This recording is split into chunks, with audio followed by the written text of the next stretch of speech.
नमस्कार। ये महाभारत कथा पूरी तरह से वेद व्यास महाभारत के ऊपर आधारित है। यदि आप इसका निरंतर श्रवण करते रहना चाहते हैं तो इस चैनल को सब्सक्राइब जरूर कर लें और आगे आने वाली सभी पॉडकास्ट के नोटिफिकेशन के लिए बेल आइकन को भी जरूर से प्रेस कर दें। अब हम सुनेंगे सात्यकी का राजा अलम्बुस तथा त्रिगर्त और सुरसेन देश के वीरों को परास्त करके अर्जुन के पास पहुंचना तथा अर्जुन का धर्मराज के लिए चिंतित होना। राजा धृतराष्ट्र कहने लगे, संजय, मेरा दैदीप्यमान यश दिनों दिन मंद पड़ता जा रहा है। मेरे अनेकों योद्धा मारे गए हैं। इसे मैं अपने समय का फेर ही समझता हूँ। अब मुझे यही अनुमान होता है कि जयद्रथ जीवित नहीं है। अच्छा, वो युद्ध जैसे जैसे हुआ उसका यथावत वर्णन करो। जो उस विशाल वाहिनी को अकेला ही मथित करके भीतर घुस गया था, उस सात्यकी के युद्ध का तुम यथावत वर्णन करो। संजय ने कहा, राजन, सात्यकी अपने श्वेत घोड़ों से जुते हुए रथ पर बैठकर बड़ी गर्जना करता हुआ जा रहा था। आपके सब महारथी मिलकर भी उसे रोकने में सफल नहीं हुए। इस समय राजा अलम्बुस उसके सामने आया और उसे रोकने का प्रयत्न करने लगा। महाराज, उन दोनों वीरों का जैसा संग्राम हुआ वैसा तो कोई भी नहीं हुआ। उस समय दोनों ओर के योद्धा उन्हीं का खेल देख रहे थे। अलम्बुस ने सात्यकी पर बड़े जोर से 10 बाणों का प्रहार किया, किंतु सात्यकी ने उन्हें बीच में ही काट दिया। फिर उसने धनुष को कान तक खींचकर सात्यकी पर 3 तीखे बाण छोड़े। वे उसका कवच फाड़कर शरीर में घुस गए। फिर 4 बाणों से अलम्बुस ने उसके चारों घोड़ों को भी घायल कर दिया। तब सात्यकी ने 4 तेज बाणों से अलम्बुस के चारों घोड़ों को मार दिया तथा एक फल्ल से उसके सारथी का सिर काटकर अलम्बुस के कुंडल मंडित मस्तक को भी धड़ से अलग कर दिया। इस प्रकार अलम्बुस का काम तमाम कर वो अपनी सेनाओं को चीरता हुआ अर्जुन की ओर बढ़ने लगा। जैसे जैसे ही उस अपार सैन्य समुद्र में प्रवेश किया कि अनेकों त्रिगर्त वीर उस पर टूट पड़े, उसे चारों ओर से घेर कर बाणों की वर्षा करने लगे। किंतु सात्यकी ने भारतीय सेना में घुसकर अकेले ही 50 राजकुमारों को परास्त कर दिया। उस समय वो महान शूरवीर नृत्य सा कर रहा था और अकेला होने पर भी 100 रथियों के समान कभी पूर्व, कभी पश्चिम, कभी उत्तर और कभी दक्षिण दिशा में दिखाई देने लगता था। उसका यह अद्भुत पराक्रम देखकर त्रिगर्तवीर तो घबराकर भाग गए। अब सुरसेन देश के योद्धा बाणों की वर्षा करके उसे आगे बढ़ने से रोकने लगे।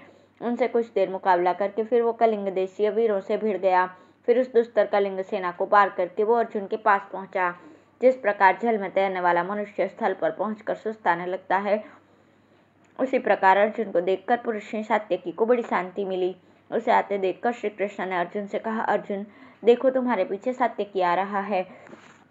यह महापराक्रमी वीर तुम्हारा शिष्य और सखा है। इसने सब योद्धाओं को तिनके के समान समझकर परास्त कर दिया है। यह तुम्हें प्राणों से भी प्यारा है। इस समय ये कौरव योद्धाओं को भयंकर संहार करके यहाँ पहुंचा है। इसने अपने बाणों से द्रोणाचार्य और भोजवंशी कृतवर्मा को भी नीचा दिखा दिया है तथा तुम्हें देखने के लिए अनेकों अच्छे अच्छे योद्धाओं को मारकर यहाँ आया है। इसे धर्मराज ने तुम्हारी सुध लेने को भेजा है। इसी से अपने बाहुबल से शत्रु की सेना को विदीर्ण करके यहाँ पहुंचा है। तब अर्जुन ने कुछ उदास होकर कहा, महाबाहो, सात्यकी मेरे पास आ रहा है, इससे मुझे प्रसन्नता नहीं है। अब मुझे ये निश्चय नहीं है कि इसके यहाँ चले आने पर धर्मराज जीवित भी होंगे या नहीं। इसे तो उन्हीं की रक्षा करनी चाहिए थी। इस समय ये उन्हें छोड़कर यहाँ क्यों आ रहा है? अब धर्मराज द्रोण के लिए खुली स्थिति में है और इधर जयद्रथ का भी वध नहीं हुआ है। इस पर भी ये भूरिश्रवा सात्यकी की ओर जा रहा है। अब सूर्य ढल चुका है और मुझे जयद्रथ का वध अवश्य करना ही है। इधर सात्यकी थका हुआ है तथा इसके सारथी और घोड़े भी शिथिल हो चुके हैं, किंतु भूरिश्रवा को अभी कोई थकान नहीं है और इसके अनेकों सहायक भी मौजूद है। ऐसी स्थिति में यह भूरिश्रवा के साथ भिड़कर कुशल से रह सकेगा। धर्मराज ने द्रोण की ओर से निर्भय होकर इसे मेरे पास भेज दिया। यह मैं उनकी भूल ही समझता हूँ। वे निरंतर उन्हें पकड़ने की ताक में रहते हैं। सो क्या इस समय महाराज कुशल से होंगे? अब है सात्यकी और भूरिश्रवा का भीषण युद्ध तथा सात्यकी द्वारा भूरिश्रवा का वध।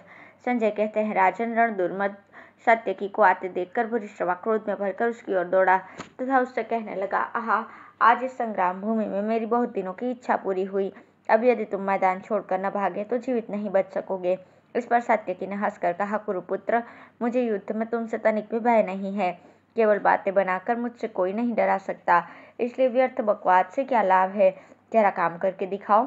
वीरवर, तुम्हारी गर्जना सुनकर तो मुझे हंसी आती है। मेरा मन तो तुम्हारे साथ 2 हाथ करने को बहुत ही उतावला हो रहा है। आज तुम्हें मारे बिना मैं युद्ध के मैदान से पीछे नहीं हटूंगा। इस प्रकार एक दूसरे को खरी खोटी सुनाकर वे दोनों वीर क्रोध में भरकर युद्ध करने लगे। भूरिश्रवा ने सात्यकी को अपने बाणों से आच्छादित करके उसका काम तमाम करने के विचार से पहले उसे 10 बाणों से घायल किया और फिर अनेकों तीखे तीरों से झड़ी लगा दी, किंतु सात्यकी ने अपना अस्त्र कौशल से उन्हें बीच में ही काट दिया। इसके बाद वे आपस में तरह तरह के शस्त्रों की वर्षा करने लगे। दोनों ही ने दोनों के घोड़ों को मार डाला और धनुषों को काट दिया। इस प्रकार दोनों ही रथहीन हो गए तथा ढाल तलवार लेकर आपस में पैंतरे बदलने लगे। वे यशस्वी वीर भ्रांत, उद्भ्रांत, आविद्ध, आपतुत, श्रुत, संपात और समुद्दीर्ण आदि अनेकों प्रकार की गतियां दिखाते मौका पाकर एक दूसरे पर तलवारों के वार करने लगे। दोनों ही अपनी शिक्षा, फुर्ती, सफाई और कुशलता का परिचय देकर एक दूसरे को नीचा दिखाना चाहते थे। अंत में दोनों ही ने तलवारों की चोटों से एक दूसरे की ढालें काट दी और फिर आपस में बाहुयुद्ध करने लगे। दोनों ही मल्ल युद्ध में निष्णांत थे। उनकी छातियां चौड़ी और भुजाएं लंबी थी, अतः वे अपनी लोहदंड के समान सुदृढ़ भुजाओं से आपस में गूंथ गए। मल्ल युद्ध में दोनों ही की शिक्षा ऊंचे दर्जे की थी और दोनों ही खूब बल संपन्न थे, इसलिए उनके खम ठोकने, लपेट लगाने और हाथ पकड़ने के कौशल को देखकर योद्धाओं को बड़ी प्रसन्नता होती थी। उस समय संग्राम भूमि में भिड़े हुए उन दोनों वीरों को वज्र और पर्वत की टकराहट के समान बड़ा घोर शब्द हो रहा था। उन्होंने भुजाओं को लपेटकर, सिर से सिर अड़ाकर, पेंच खींचकर, तोमर, अंकुश और लासन नाम के पेंच दिखाकर, पेट में घुटना टेक कर, पृथ्वी पर घुमाकर, आगे पीछे हटकर, धक्का देकर, गिराकर और ऊपर उछलकर खूब ही युद्ध किया। मल्ल युद्ध के जो 32 दांव है उन सभी को दिखाते हुए उन्होंने डटकर कुश्ती की। अंत में सिंह जैसे हाथी को खदेड़ता है, उसी प्रकार कुरुश्रेष्ठ पुरुषवा ने सात्यकी को पृथ्वी पर घसीटते हुए एकदम उठाकर पटक दिया। फिर छाती में लात मारकर उसके बाल पकड़ लिए और म्यान में से तलवार निकाली। अब वो सात्यकी के कुंडल मंडित मस्तक को काटने की तैयारी में ही था तथा सात्यकी भी उसके पंजे से छूटने के लिए कुम्हार जैसे डंडे के चाक घुमाता है, उसी प्रकार केशों को पकड़ने वाले भूरिश्रवा के हाथों सहित अपने मस्तक को घुमा रहा था कि इसी समय श्री कृष्ण ने अर्जुन से कहा, महाबाहो, देखो तुम्हारा शिष्य सात्यकी इस समय भूरिश्रवा के चंगुल में है। वो धनुर्विद्या में तुमसे कम नहीं है। आज यदि भूरिश्रवा पर सत्य पराक्रमी सात्यकी से बढ़ जाता है तो उसका विक्रम अयथार्थ माना जाएगा। श्री कृष्ण के ऐसा कहने पर महाबाहु अर्जुन ने मन ही मन भूरिश्रवा के पराक्रम की प्रशंसा की और फिर श्री वसुदेव नंदन से कहा, माधव, इस समय मेरी दृष्टि जयद्रथ पर लगी हुई है, इसलिए मैं सात्यकी को नहीं देख रहा हूँ, तो भी इस यदुश्रेष्ठ की रक्षा के लिए मैं दुष्कर कर्म कर देता हूँ। ऐसा कहकर श्री कृष्ण की बात मानते हुए उन्होंने गांडीव धनुष पर एक पैना बाण चढ़ाया और उससे भूरिश्रवा की उस भुजा को काट दिया जिसमें वो तलवार लिए हुए था। यह देखकर सभी प्राणियों को बड़ा दुख हुआ। भूरिश्रवा सात्यकी को छोड़कर अलग खड़ा हो गया और अर्जुन की निंदा करने लगा। उसने कहा, अर्जुन ने दूसरे से युद्ध करने में लगा हुआ था, तुम्हारी ओर तो मेरी दृष्टि भी नहीं थी। ऐसी स्थिति में मेरा हाथ काट कर तुमने बड़ा ही क्रूर कर्म किया है। जब धर्मपुत्र राजा युधिष्ठिर पूछेंगे तो तुम क्या उनसे यही कहोगे कि मैंने संग्राम भूमि में सात्यकी के साथ युद्ध करने में लगे हुए भूरिश्रवा को मार डाला है? तुम्हें यह अस्त्र नीति साक्षात इंद्र ने सिखाई है या महादेव जी ने अथवा द्रोणाचार्य ने? तुम तो संसार में अस्त्र धर्म के सबसे बड़े ज्ञाता माने जाते हो, फिर भला दूसरे के साथ युद्ध करते समय तुमने मुझ पर क्यों प्रहार किया? मनस्वी लोग, मत वाले, डरे हुए, रथहीन, प्राणों की भिक्षा मांगने वाले या दुख में पड़े हुए पुरुष पर कभी वार नहीं करते। फिर तुमने ये नीच पुरुषों के योग्य अत्यंत दुष्कर पाप कर्म क्यों किया? सत्पुरुष तो ऐसा कभी नहीं करते। सत्पुरुषों के लिए तो उन्हीं कामों का करना आसान बताया गया है जिन्हें भले आदमी क्या करते हैं। उनसे दुष्टों द्वारा किए जाने वाले काम होने तो कठिन ही है। मनुष्य जहाँ जहाँ जिन जिन लोगों की संगति में बैठता है उस पर उन्हीं का रंग बहुत जल्दी चढ़ जाता है। यही बात तुम में भी देखी जाती है। तुम राजवंश में और विशेषतः कुरुकुल में उत्पन्न हुए हो, साथ ही सदाचारी भी हो, फिर भी इस समय क्षात्र धर्म से कैसे डिग गए? अवश्य ही तुमने ये काम श्री कृष्ण की सम्मति से किया होगा, सो तुम्हें ऐसा करना उचित नहीं था। अर्जुन ने कहा, राजन, सचमुच बूढ़े होने के साथ साथ मनुष्य की बुद्धि भी बुढ़िया जाती है। इसी से आपने ये सब बिना सिर पैर की बातें कही हैं। आप श्री कृष्ण को अच्छी तरह से जानते हैं, फिर भी उनकी और मेरी निंदा कर रहे हैं। आप युद्ध धर्म को जानने वाले और समस्त शास्त्रों के मर्मज्ञ हैं, तथा मैं भी कोई अधर्म नहीं कर सकता। ये बात जानकर भी आप ऐसी बहकी बहकी बातें क्यों कर रहे हैं? क्षत्रिय लोग अपने भाई, पिता, पुत्र, संबंधी एवं बंधु बांधवों के सहित शत्रुओं के साथ संग्राम किया करते हैं। ऐसी स्थिति में मैं अपने शिष्य और संबंधी सात्यकी की रक्षा क्यों न करता? यह तो मेरे दाएं हाथ के समान है और अपने प्राणों की भी परवाह न करके हमारे लिए जूझ रहा है। संग्राम भूमि में केवल अपनी ही रक्षा नहीं करनी चाहिए, बल्कि जिसके लिए जो लड़ रहा है उसे उसकी रक्षा का ध्यान भी अवश्य रखना चाहिए। उसकी रक्षा होने से संग्राम में राजा की ही रक्षा होती है। यदि मैं संग्राम भूमि में सात्यकी को अपने सामने मरता देखता तो मुझे पाप लगता, इसी से मैंने उसकी रक्षा की है। आप जो ये कहकर मेरी निंदा करते हैं कि दूसरे के साथ युद्ध में लगे होने पर मैंने आपको धोखा दिया है, सो ये आपका बुद्धि भ्रम है। जिस समय अपने और पराये पक्ष के सब योद्धा लड़ रहे थे और आप सात्यकी से भिड़ गए थे, उसी समय मैंने ये काम किया है। भला इस सैन्य समुद्र में एक योद्धा का एक ही के साथ संग्राम होना कैसे संभव है? आपको तो अपनी ही निंदा करनी चाहिए, क्योंकि जब आप अपनी ही रक्षा नहीं कर सकते तो अपने आश्रितों की कैसे करेंगे? अर्जुन के ऐसा कहने पर भूरिश्रवा ने सात्यकी को छोड़कर मरण पर्यंत उपवास करने का नियम ले लिया।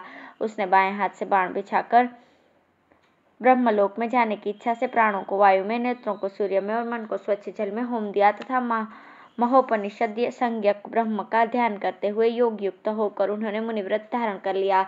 इस समय सेना के सब लोग श्री कृष्ण और अर्जुन की निंदा करने लगे, किंतु उन्होंने बदले में कोई कड़वी बात नहीं कही। तथापि अर्जुन को उनकी और भूरिश्रवा की बातें सहन नहीं हुई। उन्होंने किसी प्रकार का क्रोध न प्रकट करते हुए कहा, मेरे इस व्रत को यहाँ सभी राजा लोग जानते हैं कि यदि कोई हमारे पक्ष का मनुष्य मेरे बाण की पहुंच के अंदर होगा तो कोई पुरुष उसे नहीं मार सकेगा। भूरिश्रवा जी, मेरे इस नियम पर विचार करके आपको मेरी निंदा नहीं करनी चाहिए। धर्म का मर्म बिना समझे किसी दूसरे की निंदा करना अच्छी बात नहीं है। मैंने आपकी सशस्त्र भुजा को काटकर कोई अधर्म नहीं किया है। बालक अभिमन्यु के पास तो कोई हथियार भी नहीं था और उसके रथ और कवच भी टूट चुके थे, फिर भी आप लोगों ने उसे मिलकर मार डाला। इस कर्म को कौन धर्मात्मा पुरुष अच्छा कहेगा? अर्जुन की ये बात सुनकर भूरिश्रवा ने अपना सिर पृथ्वी से लगाया और मुख नीचा किए चुपचाप बैठा रहा। तब अर्जुन ने कहा, मेरा जो प्रेम धर्मराज, महाबली भीम और नकुल सहदेव के प्रति है वही आप में भी है।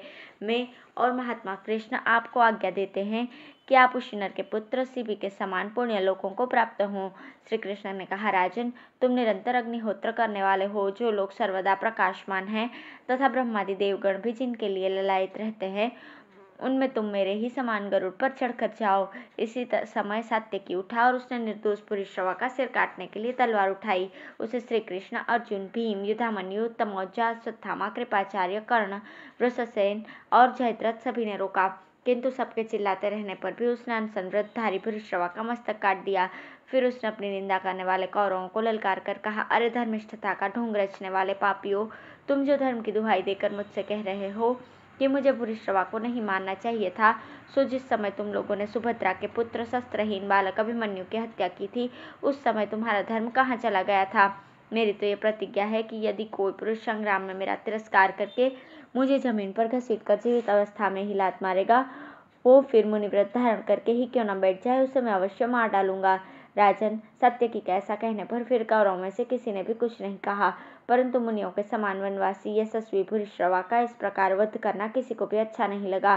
भूरिश्रवा ने अपने जीवन में शस्त्रों का दान किया था और उसका कई बार मंत्रपूत जल से अभिषेक हुआ था, अतः वो देह त्याग कर अपने परम पुण्य के तेज से संपूर्ण पृथ्वी और आकाश को अलौकित करता उज्ज्वल लोकों में चला गया। धन्यवाद।